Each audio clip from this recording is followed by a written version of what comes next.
शेतकरी मित्रांनो, आज आपण बघणार आहे मिरची लागवड.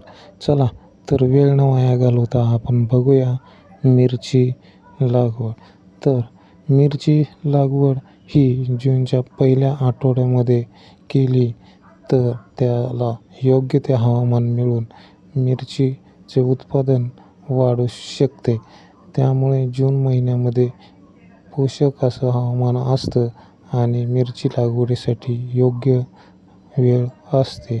तर यासाठी लागवड पद्धत कशी असेल, तर लागवड पद्धत ही जमिनीची योग्य ती मशागत करून त्यावर सरी सोडा किंवा सरी न सोडता योग्य अशी ब्रेड सोडा आणि त्याच्यावरती ड्रीप हातरून मल्चिंग पेपरवरती तुम्ही मिरची लागवड करू शकता. तर याच्यामध्ये मी 2 मिरचीमधील अंतर 5 ते 6 सेंटीमीटर ठेवा.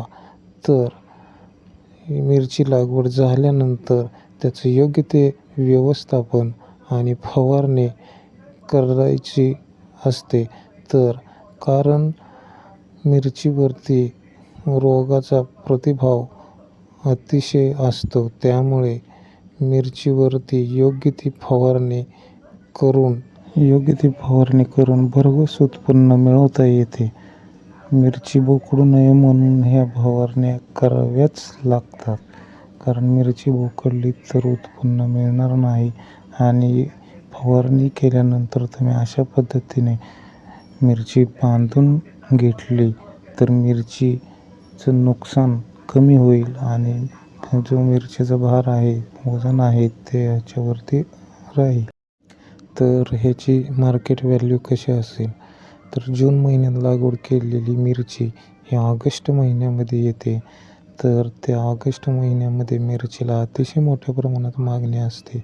त्यामुळं मिरचीचा भाव कमीत कमी 50 ते 60 रुपये किलो हिरवी मिरची या दराने जाते आणि आसपासच्या बाजारपेठेत भरपूर प्रमाणात मागणी वाढते.